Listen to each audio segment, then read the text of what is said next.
At the beginning of Assassin's Creed 2, what I wanted is really to change the structure of the missions to, instead of having a main structure, it's to have different structure each time you start a new sequence of missions. There's a story that will be there. They'll drive the missions, surprise you, maybe missions that you start and you think that you're going to do something, maybe you'll have a U-turn and do something else instead.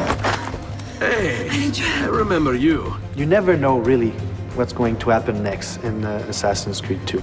There's a little bit for everybody. We're really trying to make sure that the game appeals to as many people as possible. We have reach high points still in AC2 with climbing puzzles. Then you'll have, collectible quests. There are crowd missions. There's the narrative mission. You have these missions that you can do to change your notoriety in the city. There's also the city life, which are just randomly occurring acts throughout the world. For example, we have the messenger. The messenger who sees Ezio, sees the player, will run away. So it's up to the player to say, am I chasing him to get the letter he's carrying or not? We have one guy that we call the pickpocketeer. So basically that guy will be able to steal the money from the assassin and start running. So what do? You continue your mission, or you go back to that guy to be able to get the money.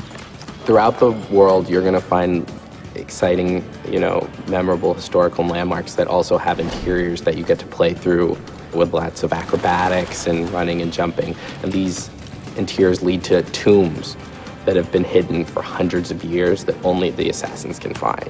You find these caves, you find old rundown castles, you can find a church. And you'll be, doing free running around the church to eventually find a hidden treasure.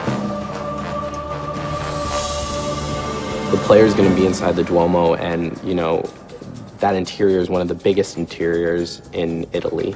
And jumping and climbing through all of it is really going to give you a sense of the awesomeness of this building and your incredible freedom. For sure, these moments will be like a wow moment. It's like having an extra game or extra games inside the game that you bought.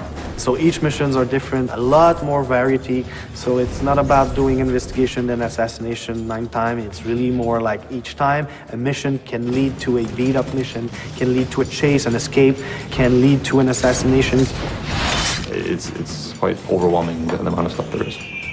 Well, having more missions requires us ultimately to have more cutscenes and more cinematics, but I think we're adding a lot of value to these to the player. And like a couple of examples of this is you could still control the camera like you did in AC1. People like that feature a lot.